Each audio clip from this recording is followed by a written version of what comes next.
Olá, bem-vindos a mais uma conversa aqui. Hoje o nosso foco é especial, as anotações de aula da Academia BSB, Isso mesmo. especificamente do dia 21 de maio de 2025, para a turma T244.2. Um alô para Flávia, Débora, Andréia e Tamires. Oi, meninas! A ideia hoje, então, é fazer uma revisão, né? Pegar essas anotações da aula de inglês nível A1 a 2 e consolidar o que foi visto. Perfeito. E o que a gente tem na pauta? Basicamente unidades 9, 76, 78, 80 e 99. Exato. Ou seja, vamos falar de advérbios de frequência, comparativos, superlativos, e os irregulares também, claro, e advérbios interrogativos. Isso. É a base para começar a se comunicar de verdade, né? Para descrever a rotina, fazer comparações, perguntar coisas do dia a dia. Fundamental. Bom, começando pelo vocabulário que apareceu na aula. O que tivemos de importante? Hum. Tivemos come back, que é retornar, siblings, que é uma palavra ótima para irmãos e irmãos juntos, Aham, bem útil. rude, para dizer rude, grosseiro, e rarely, que significa raramente. E não podemos esquecer das expressões, tipo I feel tired, eu me sinto cansado, ou cansada no meu caso, Claro. aquele it depends, que salva a gente em tantas situações, o famoso depende. Sim, essencial. E under the same roof, para dizer que as pessoas moram juntas sob o mesmo teto. Legal. E na parte de pronúncia? Eu vi que as notas sempre têm a seção Pronunciation Guidance. Sim, sim. E olha, é super importante. Mesmo que a gente não vá listar palavra por palavra aqui hoje, é bom lembrar que praticar a pronúncia faz toda a diferença. Com certeza. Tem sons em inglês que a gente não tem em português, né? Pegando o rarely, que você mencionou. Aquele R inicial, o som do L, exige atenção para não soar estranho, para a comunicação ser clara. Boa. Faz sentido. Agora, indo para a parte de usage, o uso da língua, vimos o present simple para falar de hábitos.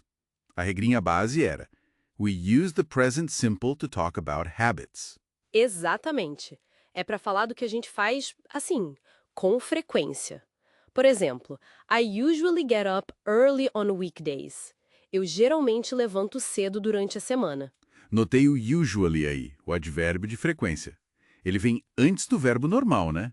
Isso, mas atenção. Se o verbo for o be, ser, estar, aí o advérbio vem depois. Ah, verdade. Tipo, she is often late. Ela está frequentemente atrasada. Faz sentido.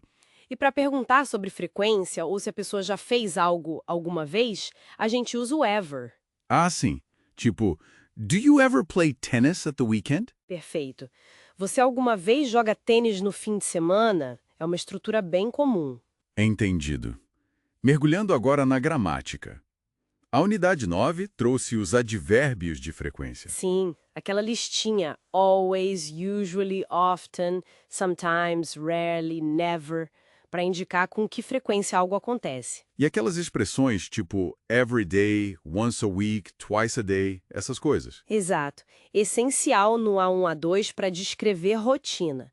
Bom, depois na unidade 76 vieram os comparativos. Para comparar duas coisas. Isso. Adjetivo curto, tipo small, a gente coloca ER no final, smaller. Mas tem umas regrinhas, né? Easy vira easier, big, Dobra o G, bigger. lembro dessa. Isso. E para adjetivos longos, como expensive, a gente usa o more antes, more expensive. E quase sempre tem o than depois, que é o nosso que da comparação. Tipo, meu carro é mais rápido que o seu. Exatamente. My car is faster than yours. Ou this city is more interesting than that one. Legal. E para dizer que algo é o mais de todos, aí entram os superlativos da unidade 78. Perfeito. A estrutura é the mais o adjetivo curto com est no final. The smallest, the youngest. Ou então the most antes do adjetivo longo.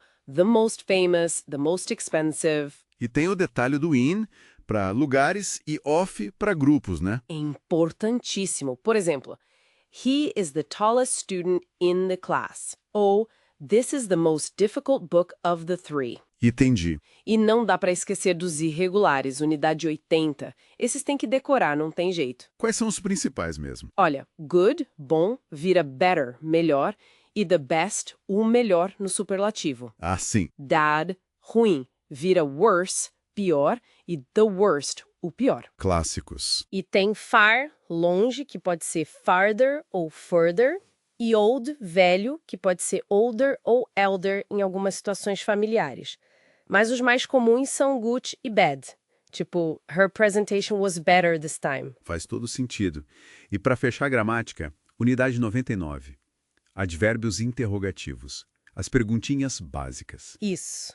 Why, por quê, when, quando, where, onde, how, como, e as variações do how. How much para incontáveis, how many para contáveis, How old para idade. how long para duração ou comprimento, how tall para altura de pessoas, how high para altura de coisas. Essenciais para conseguir informação.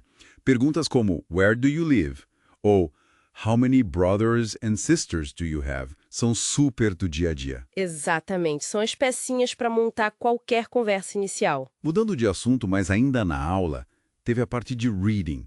O texto era Creating Chinese American Food. Achei muito interessante. Sim, fala dessa mistura cultural pela comida, né? Isso. Tem um trecho que me marcou. Começou em São Francisco, depois da Corrida do Ouro na Califórnia, nos anos 1800. Muitos chineses não conseguiam emprego. Por causa disso, os chineses abriram seus próprios negócios. Restaurantes.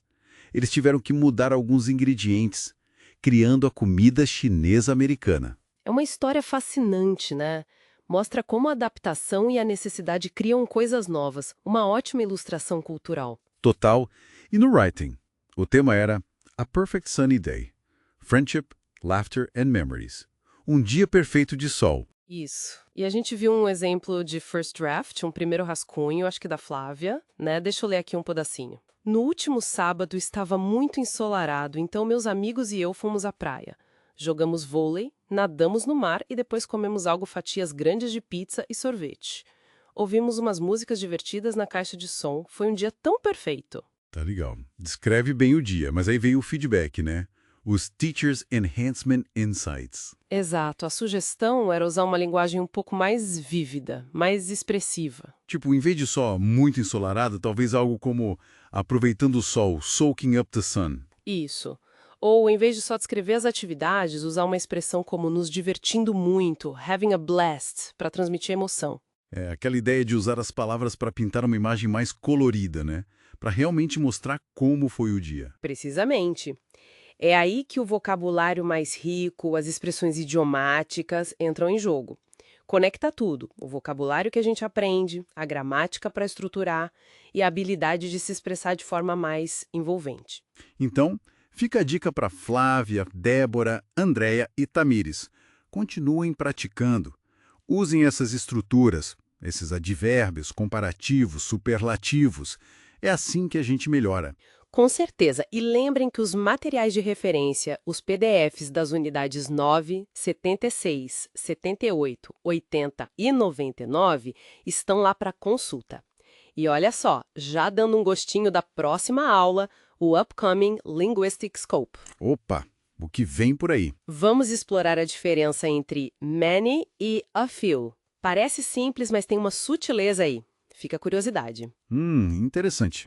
E para quem quiser rever tudo isso que a gente falou hoje, as Class Notes completinhas estão lá no portal students.academiabsb.com.br. É só acessar e baixar. Perfeito. E para fechar, nosso lema aqui na Academia BSB, que resume tudo. Manda aí.